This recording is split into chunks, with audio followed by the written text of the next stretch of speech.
미국과 러시아, 우크라이나 간 3자 회담이 진행 중이지만 종전한 논의는 여전히 평행선이다. 논의의 진척이 없는 가장 큰 이유는 러시아의 1순위 요구와 우크라이나의 레드라인 절대 받아들일 수 없는 안이 충돌하기 때문이다. 우크라이나 동부의 돈바스 지역 영토가 러시아가 노리는 1순위이자 우크라이나는 절대 양보할 수 없는 최후의 보루다. 그러나 오랜 전쟁에 지친 우크라이나 국민들 사이에서는 여론의 변화 조짐이 보인다. 강력한 안보 보장이 전제된다면 동부 돈바스 영토를 양보하는 것도 가능하다는 여론이 증가해 향후 러시아와 우크라이나 간 협상 방식이 달라질 수 있을지 관심이 집중되고 있다. 키이우가 지난달 2329일에 우크라이나 정부가 통제하는 지역에 거주하는 18세 이상 성인 1,300명을 상대로 전화조사한 바에 따르면 응답자의 40%가 안보를 보장하는 조건으로 돈바스 지역을 포기하는 것에 찬성한다고 답했다. 해당 질문은 미국과 유럽의 안보 보장과 맞바꾸는 조건으로 돈바스 전체를 러시아 통제하에 넘기는 것을 수용할 수 있는지였다. 이에 대해 응답자의 40%는 힘든 양보이지만 수용할 수 있다고 응답했고 52%는 그런 조건은 절대 수용할 수 없다고 응답했다. 모르겠다는 답변이 7%가량이었다. 이 조사는 신뢰 수준 95%, 오차는 최대 4.1%포인트다. KIIS는 이 질문에서 직접 질문과 가상의 지인을 상정한 질문을 맺은 에코인텐스를 병행해 사회적 바람직성 편향을 줄이려는 시도도 같이 했는데 두 방식의 결과가 거의 같았다고 밝혔다. 우크라이나가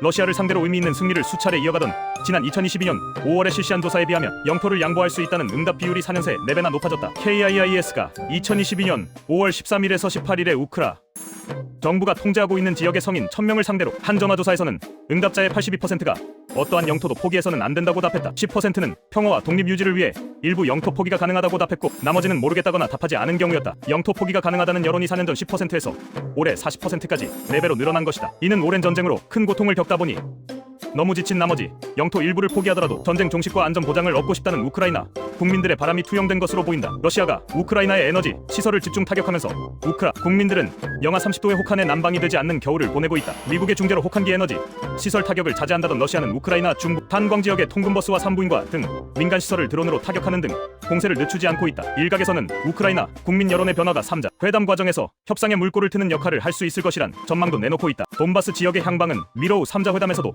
가장 까다로운 쟁점이다. 우크라이나는 이 지역을 지키기 위해 수년간 요새를 구축하고 수많은 장병의 희생을 치렀다. 현재 우크라이나는 돈바스 지역의 루안스크주저우 전체를 잃었고 도네츠크주는 약 20%가량 통제하고 있다. 볼로디미르 젤렌스키 대통령은 공식적으로는 영토 문제는 레드라인이라는 입장이다. 우크라이나는 현재를 기준으로 전선을 동결하고 러시아와 우크라이나가 모두 동부 지역에서 군사를 물린 해당 지역을 비무장지대 DMZ로 남겨두자는 안을 제시하고 있다. 그러나 뉴욕 젤렌스키 대통령이 전장과 협상 테이블에서의 압박이 거세짐에 따라 양측 모두 타협할 준비가 되어 있어야 한다며 유연한 태도를 암시하기도 했다고 전했다. 상황에 따라 영토 문제도 협상할 수 있는 여지가 있다는 분석이다. 단 전문가들은 영토 양보가 사회적 분열을 초래할 수 있다고 경고했다. 또 확실한 안보 보장이란 기준이 명확하지 않다는 것을 맹점으로 들었다. 정치 분석가 올레 사키아는 MIT에 러시아와의 합의가 일시적인 평화조차 가져오지 못할 것이라는 우려가 크다며 파트너 국가들이 재공격을 막겠다는 실질적인 책임을 지는 것이 관건이라고 분석했다.